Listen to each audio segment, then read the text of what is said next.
What is going on, y'all? Welcome back to the channel. My name is Carlos, where I review the latest on movies, TV series, and movie trailers.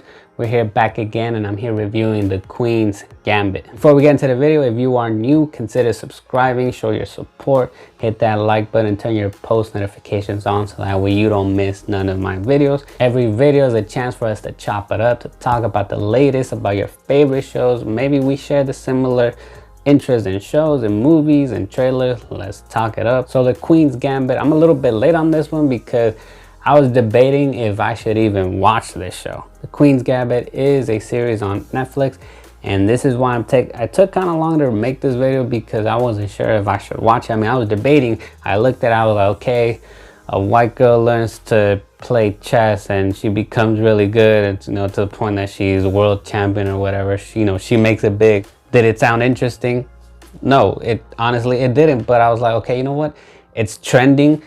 People are talking about it, so let me give it a shot because I don't judge a book by its cover, and I apply that to films. Well, sometimes, most of the time anyway. And I gotta say, I'm glad that I watched. I mean, it kind of just surprised me of how good it was because it's about a girl, she starts off as she's an orphan because her parents die in some accident, so she goes to an orphanage and she ends up getting adopted by this married couple. But she learns the game of chess at the orphanage when she was young by the janitor, handyman, whatever this guy is, who worked at the orphanage and taught her how to play chess.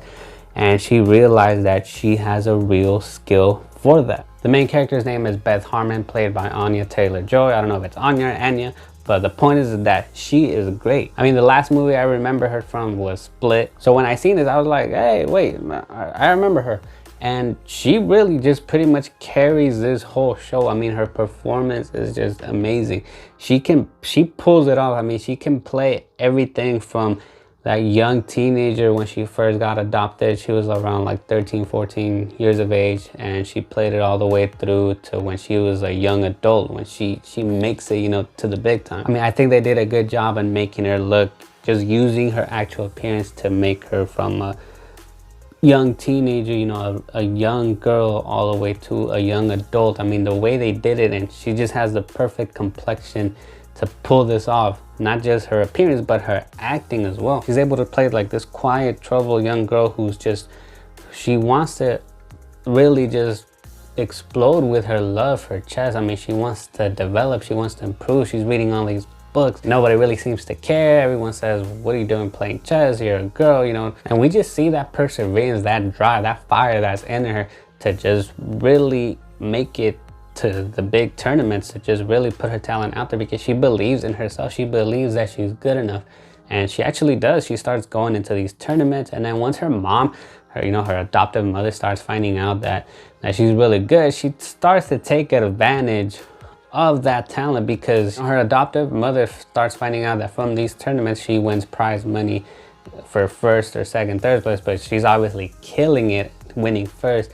And she takes advantage of that. She's like, okay, you know what? She starts looking herself. She finds out all the future dates of all these tournaments. She starts putting her daughter in there. She starts putting Beth in there. Hey, we got a tournament here, here, here, and this place. She starts missing school. So Beth thinks she's really supportive, but little does she know that she's just doing it for the money. That mom thought she was being slick, but little no. And Beth starts to move up. She's beating all these people that were so-called good, that they were the top players, and she's getting into higher and higher tournaments with better players, with top players around the country and eventually around the world. And she's just making news. She's making newspaper headlines, and she's just killing it. And at the same time, we see not only her growth as a famous chess player, but we see also just, you could say, her demise. We see the struggle that she goes through internally. She's dealing with all these addictions because with her mom, she was able to be laid back. She was a laid back mom, her adopted mother. They were even drinking together, and these pills, she's addicted to these pills that she was taking when she was at the orphanage, and somehow they help her concentrate when she's playing chess. When she's playing, she's able to imagine the chessboard up above, and you can see the chess pieces moving because she's able to imagine all the choices, all the possibilities, or depending on what the choice that she makes, she's able to imagine all the possible outcomes. She's even doing that when she lays down in bed, when she's just, you know, before going to sleep, because that's all she thinks about is just chess, how to improve. How do I learn from my mistakes? How do I learn from my opponent's mistakes? And it's just all because of these pills. And she even goes to games, you know, taking these pills and even drinking. But it starts off just a little bit, but you can see she just starts doing more and more and more. It doesn't make any damn sense. Woo! And the fact that she's able to imagine all these things, I was like, bro, imagine if I had that in high school, if that was even possible, for a pill that could just let you know of all these possible outcomes depending on what you choose. I mean, of course, in school we didn't play chess, but imagine there was something like that for a multiple choice test. I'm not doing none of that. I mean, God, what would I do for that? I would be able to pass a whole bunch of tests that I failed in high school. Even though the teacher probably would have noticed something was up if they just look at me and I'm just like, I think that would have creeped them out. They would have been like, well, what is wrong with this boy? Now, the story does take time in different years, so it's a span of, I forgot how many years, but anyway, it's usually mostly in the 60s. But no matter what the year is, from the 50s to 60s, you know, they did a good job in showing that lapse of time. When it's in the 50s, you know it's in the 50s. When it's getting to the late 50s, early 60s, you know it's time there. I mean, you know that that's the time, because not only because of the music, but just the setting, the way they create each environment, each setting, you feel like you're there. And that's the other thing, the music also plays a huge part of it. I mean, when she's like just knocking out all these opponents, where she's imagining the chessboards, you know, when she's in bed or anything, when she's just planning, when they show all these sequences of her winning these tournaments and doing all her tactics, you're actually rooting for her. I mean, you're actually into it. I mean, and we're talking about chess. It's not even like a anything physical like a sport. It's not like a sports movies where they show these sequences of, you know, the team or a certain individual beating other teams, beating other people one after the other, and just like, wow, yes, you know, you're like rooting for them. It's kind of, here is different because we're talking about chess, a game that takes like an hour and a half to play, or supposed to take an hour and a half. I mean, that's a limit that each player is given, but you know, this could last hours and it might not even finish the day of.